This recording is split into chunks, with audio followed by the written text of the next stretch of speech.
Welcome back to the Healthy Business Podcast. I'm Ty King. With me, as always, Jessica Tolliver with CAM Collaborative. Hey, Who are you with today? What? You said I'm Ty King. That's all. You normally say with. American Business Center. Yeah. Did I not say that? You did not. I skipped it. Yep. It's one of those weeks. It is. Okay, I get you. Yeah. Million miles per hour. Mm-hmm. Not enough time to think. Yep. Not enough personal time. Oh, always, yeah. Yeah, there's all that. So, how are you, though? I'm good. Good. Yes. Okay. You were playing chef when I came in. Yes. I didn't know you cooked. Yeah, I love to cook. So we have almost a full kitchen here.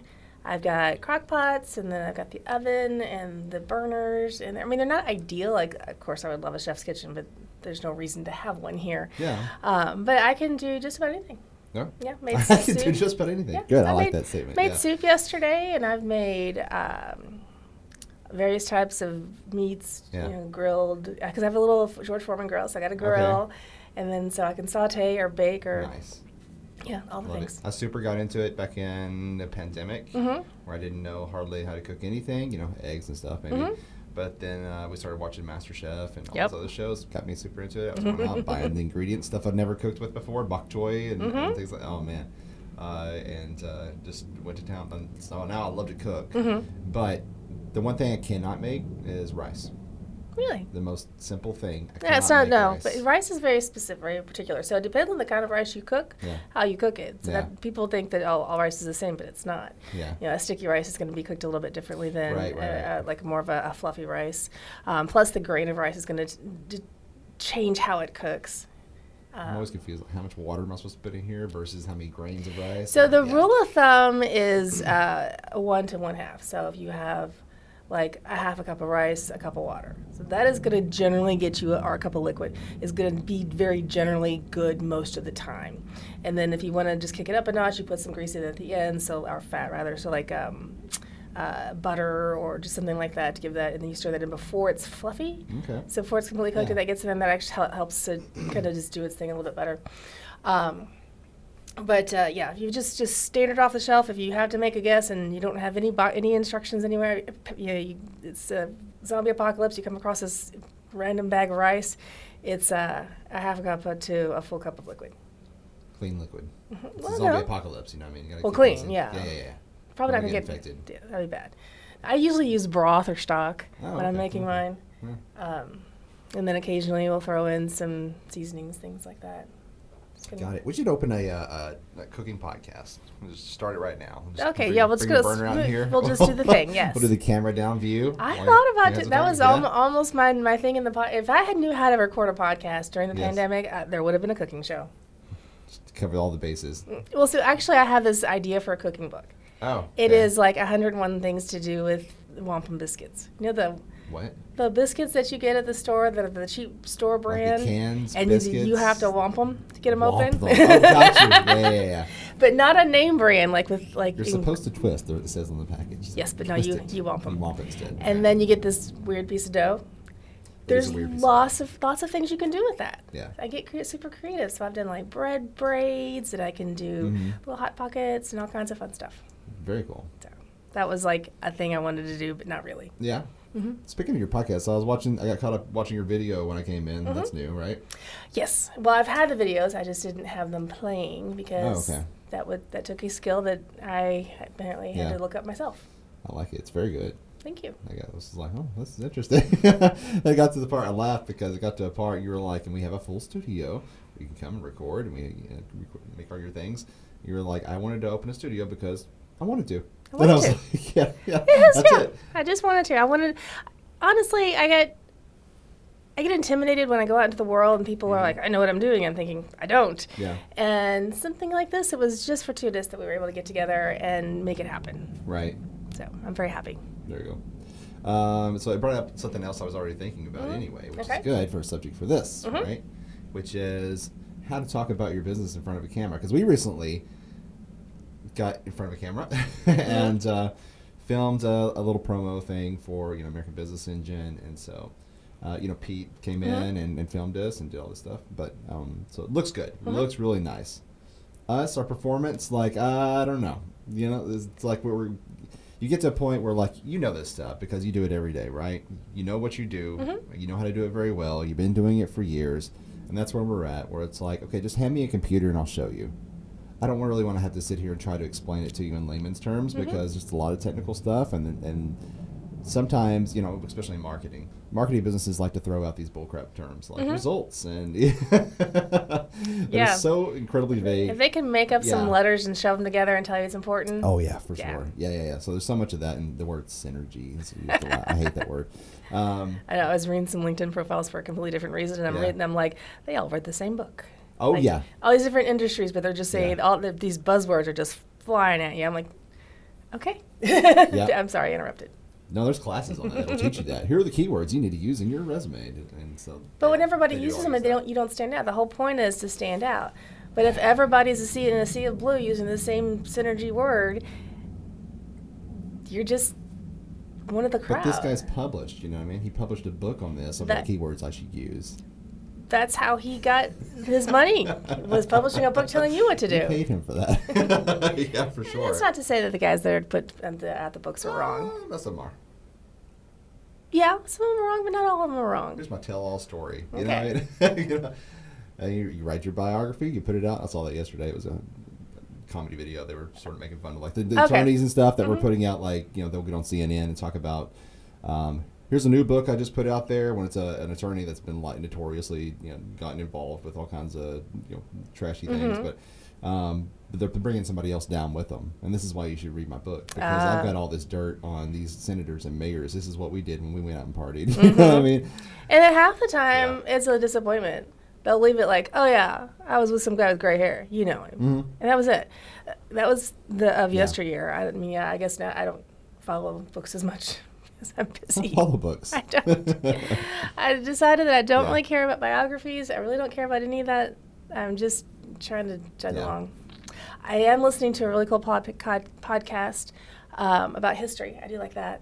Okay. So things that have happened like a while ago so that they're not currently being spun. You're not getting the daily tragedies getting born into you all throughout the day. I get it.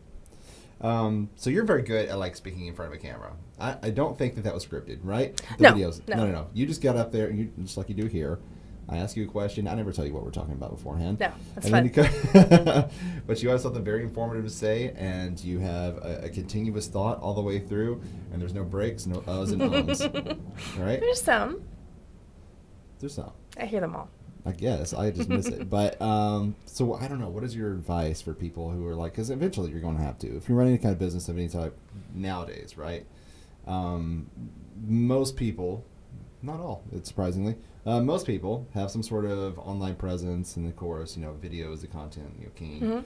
So putting in some little short form of something out there, whether it's just a video of you saying, "Hey, good morning, people," or if it's a full blown, you know, promo video about your business and how you got started and what you do, who you serve, that type of thing.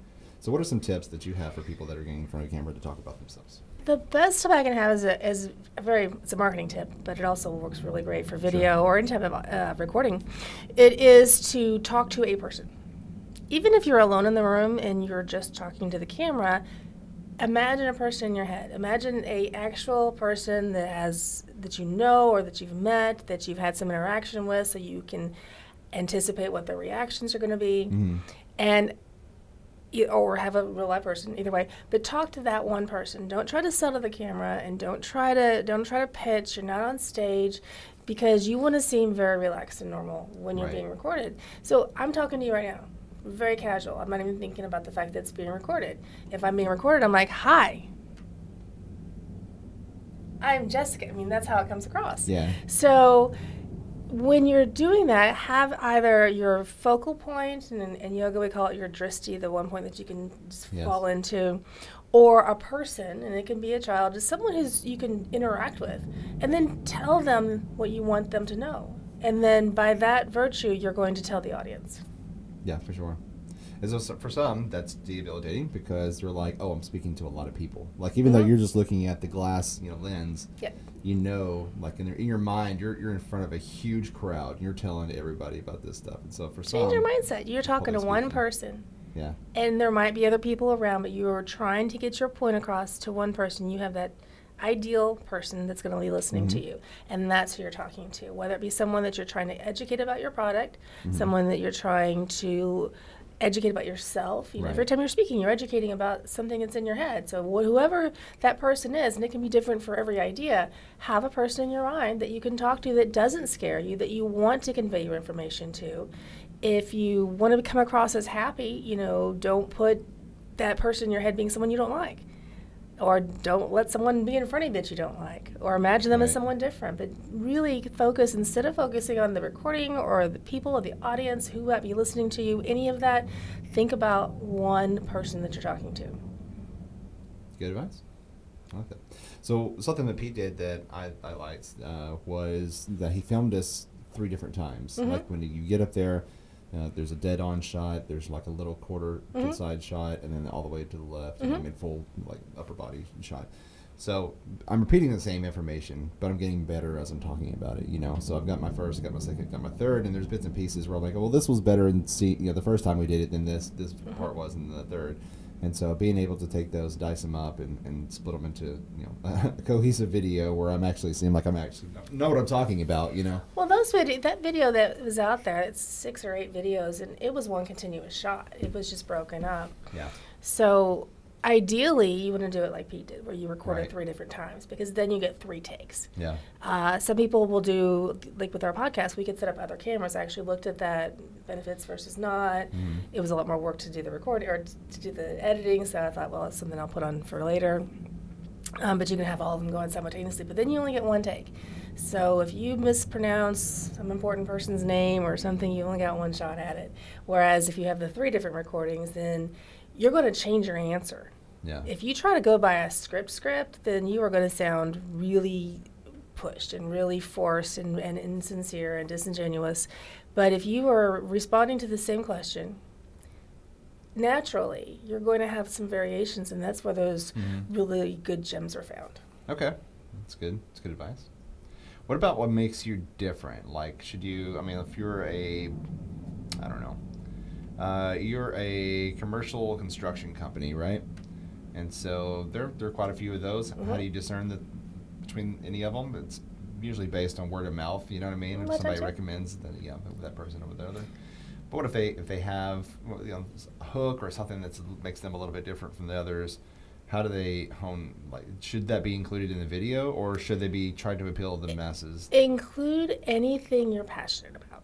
Okay. And that's the thing is, if you're passionate about it, you're going to get naturally excited. You're going to look into places, the eye movement, it's a forensic thing, but you're going to be really come across as something like, man, I'm passionate about this. I want you to know it's so great. It's wonderful. The body language is going to come across. So if you like your hook, absolutely include it, because that's going to come across. A lot of times it's those little things that don't appeal to the masses that get someone sucked in. So maybe they don't want a free car wash with the purchase, but they love you. So they're coming in for the coffee. I don't know. I don't know what this person is selling right here, but that's what it is coming across as a genuine person means that you have to have a genuine conversation with the audience, and to do that, a trick is to actually have a genuine conversation with a person and talk about what excites you. Yeah. And if it's not super exciting, that's fine. Find something about it that you like and talk about it with emotion. Sure. Come across not necessarily gonna sit there and cry and be like, I love massage. Yeah. Don't be robotic. Exactly. Don't be robotic with it. And don't try to do it the same way. If you're blessed with multiple takes, don't try to repeat the same words. Just legitimately answer the question and have questions pre-made. So think about an actual question that someone asked you, like, hey, what got you into this? And then meditate on that answer for a little bit and come up with a couple of different responses in your head. And then when it comes time to record, answer honestly where you are in the moment. And then if you get a second take, then also answer honestly and in the moment. And if the answer is the same, great. And if the answer changes, that's fine too. Good. I like that. So I get all kinds of video ads and everything on Facebook when you doom scroll, right? So they were always trying to sell me something. But there was this one guy I saw, it was just pay attention because it was just a guy sitting in front of a camera who, I don't know. It was a lot better quality than you usually get, right? Mm-hmm. So the guy sounded like he knew exactly what he was talking about. He sounded like an expert. But he was trying to talk people into buying tax liens. Hey, I'm coming to your city. I've made lots of people rich. Basically, this is what the message boils down to.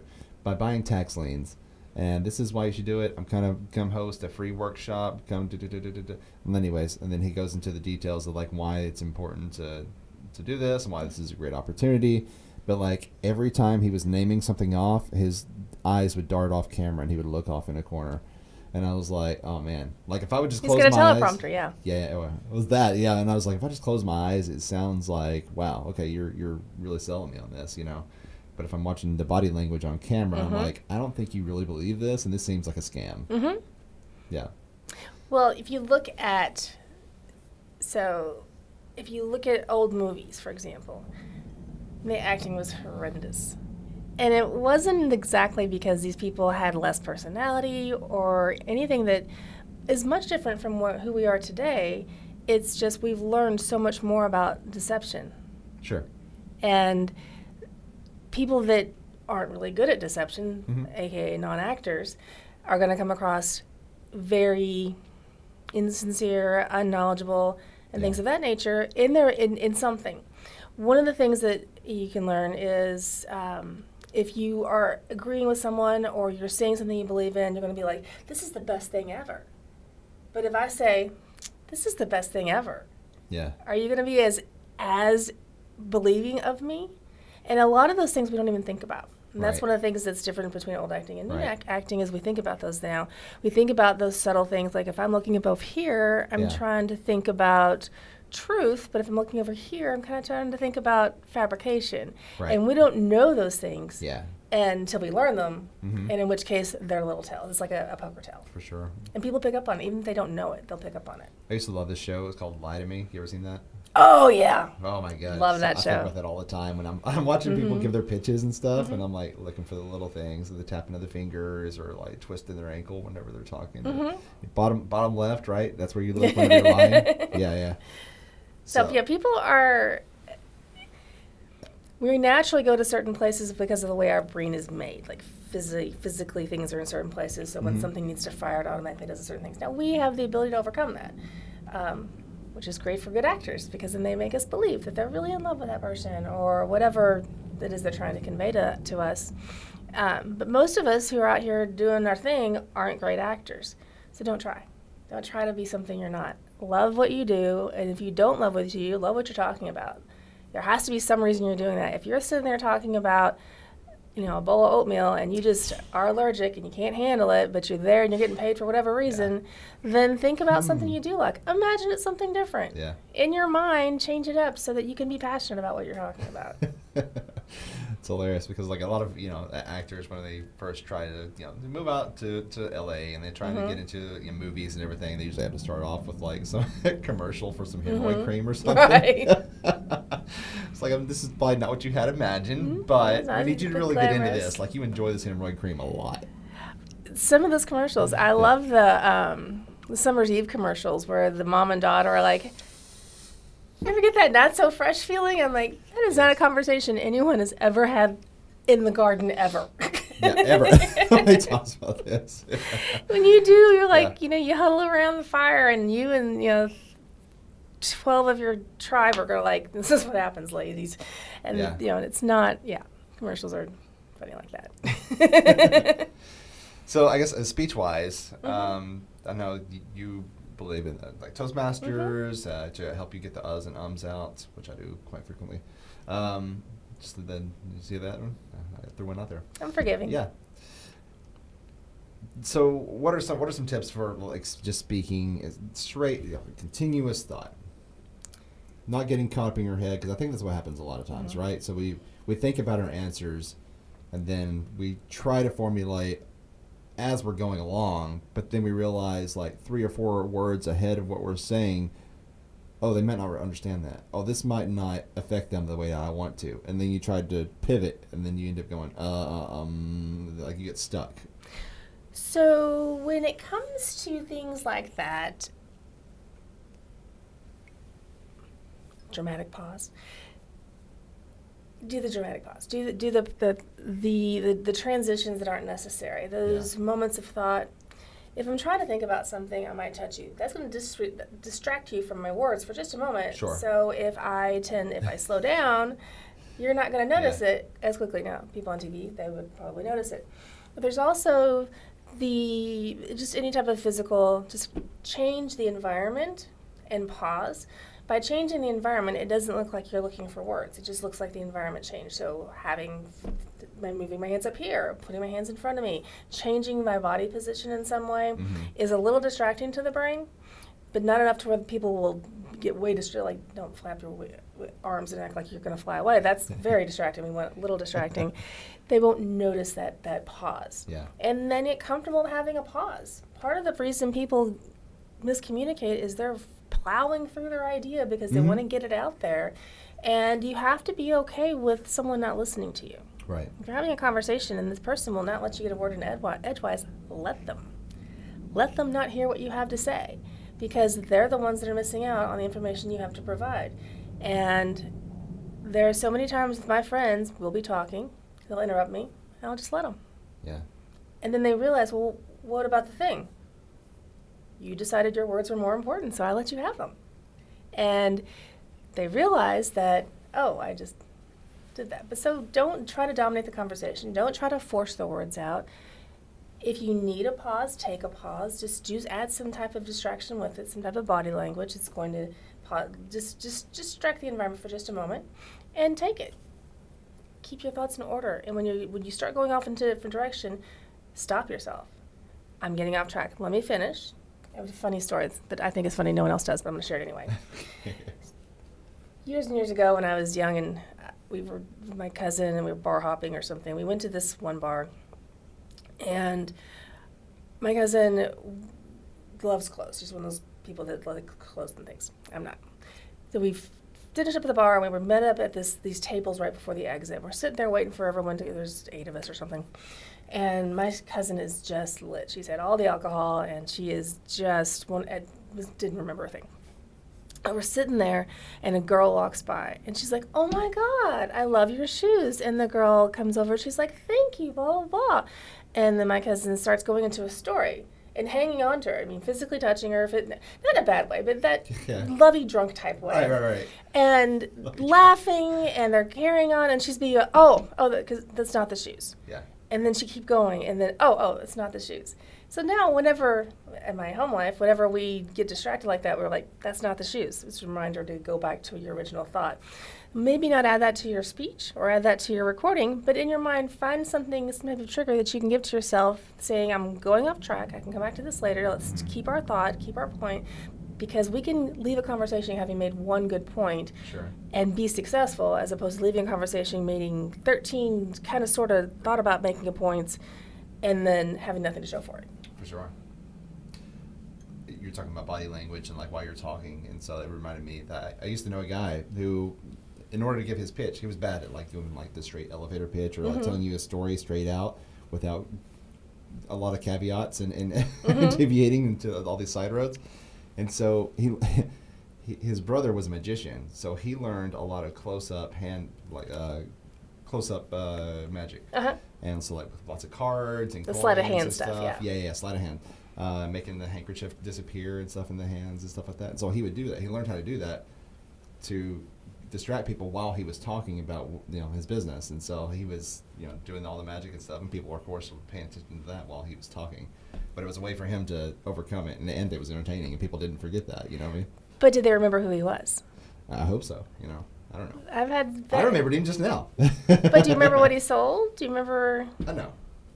But it was fun. Exactly. Yeah. There was this commercial when I was in California, and it was for this company that I worked for. It was the most adorable commercial. There was this guy, and he had this little dog, and the guy made dumb decisions. The dog kept trying to give him the right decision. The right decision was to shop at the store that I worked for.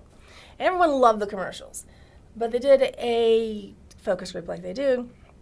And come to find out, although everyone loved the commercials, no one could remember what they were for.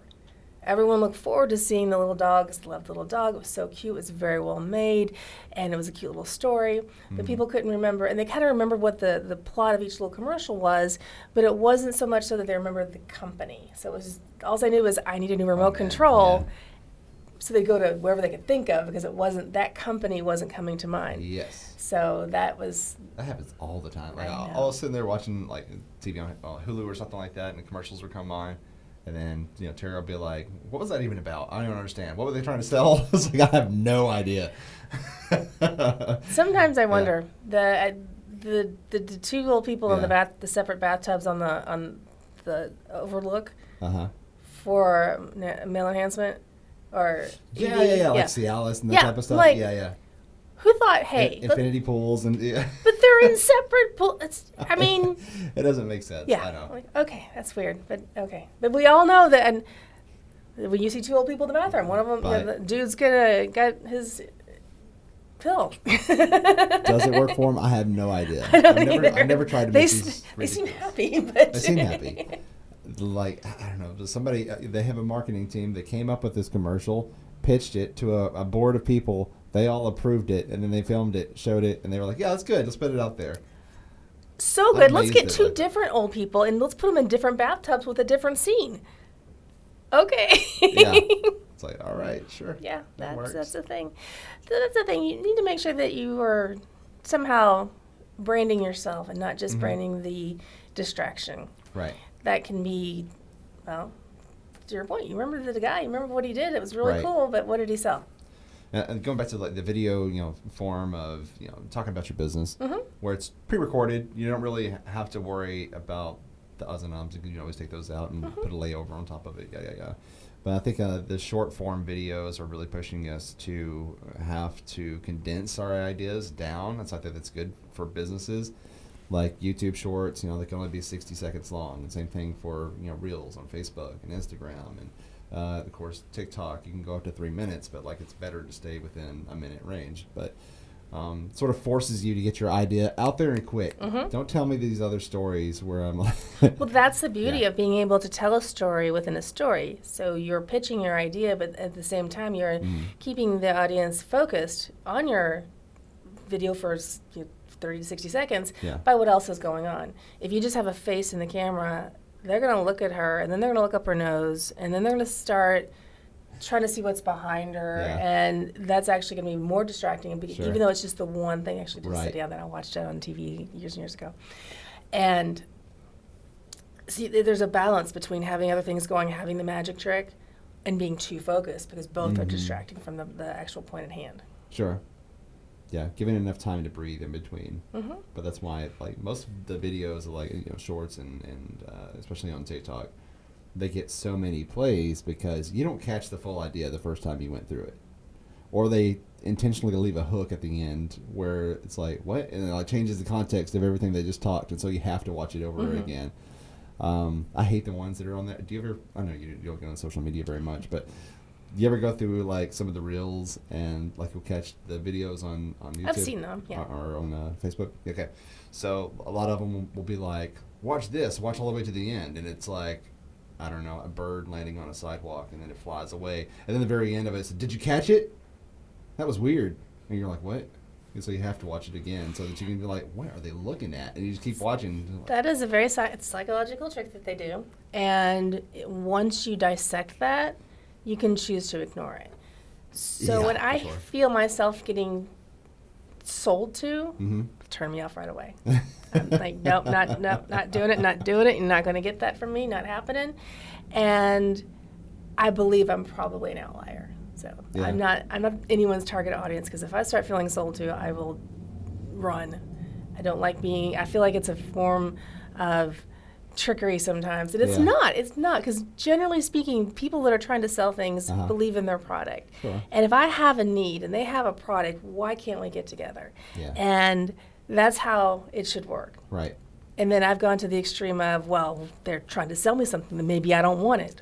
Maybe I don't want it, and I think I want it, and then I go through this, I overthink the whole thing, and then I'm just sitting there without the thing and wishing I had it.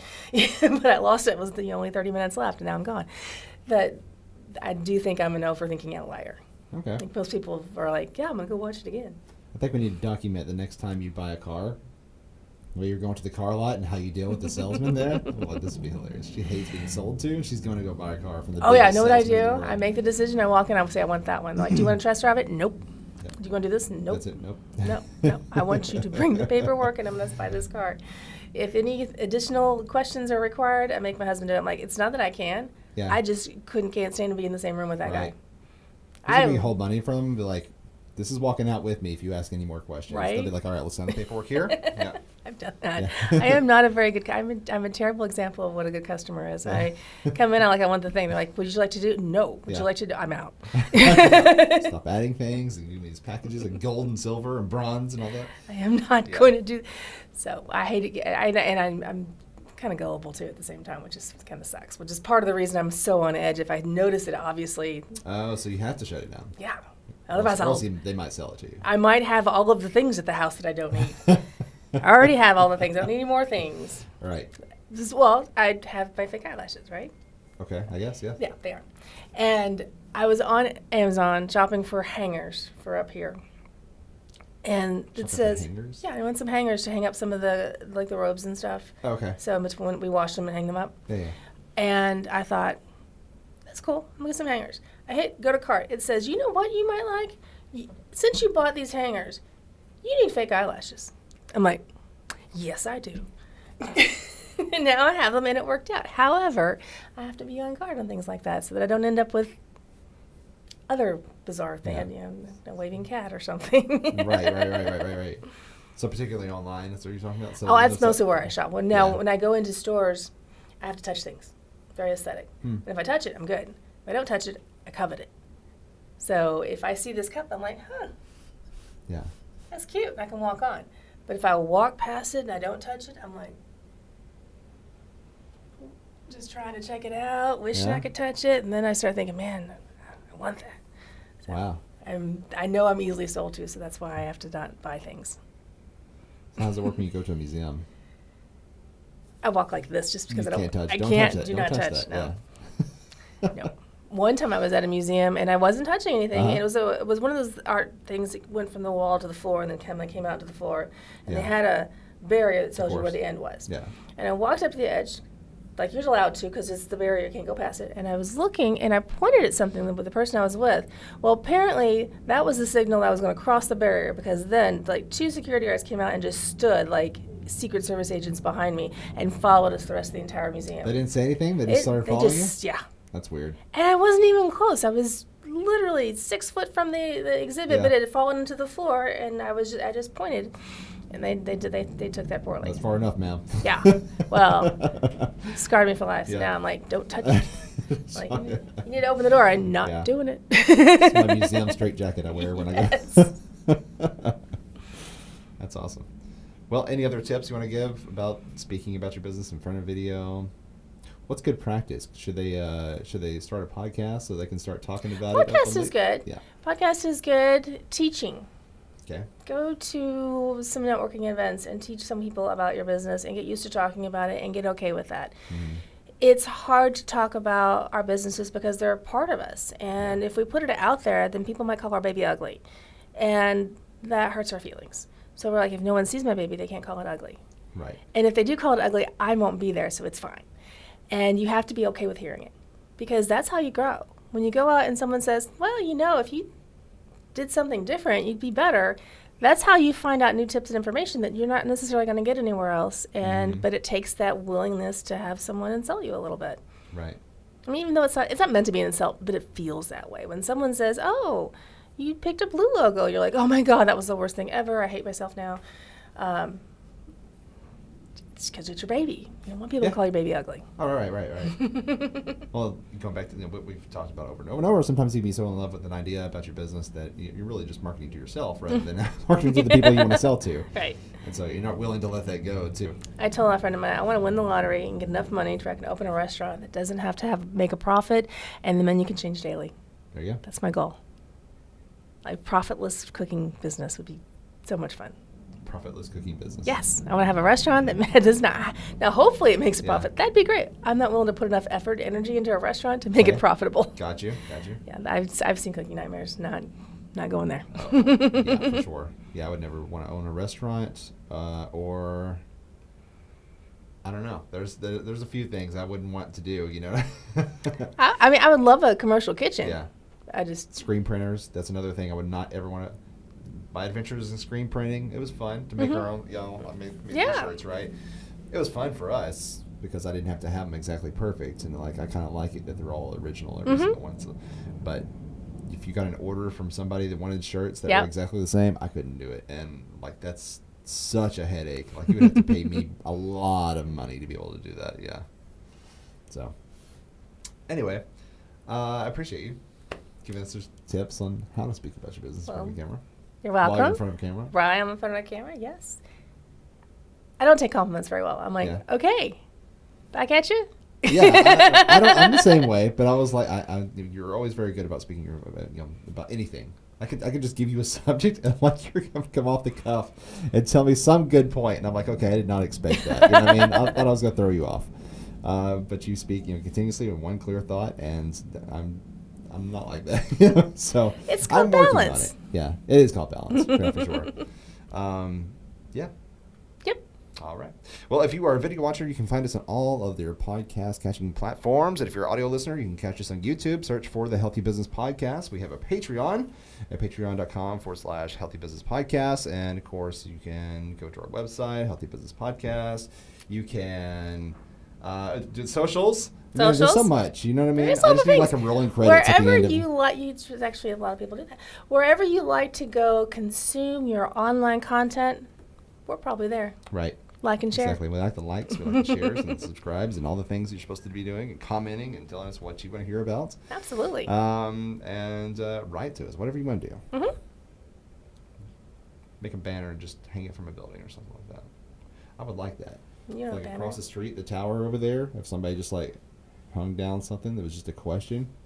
But, like, you know what I mean? I thought you wanted to hang our banner over there. I'm No. Interesting. If somebody hung just a question, you know what I mean? Just a general question. Yeah, so anybody out there who has a crop duster can drag a question behind you. We're in, yeah. And just make everybody else in the city question what the hell's going on. Because what does that mean? And then they'll make the news. Hey, one can dream. Yeah, one at a time. Anyways, until next time, you want to say goodbye? Bye. And keep your business healthy.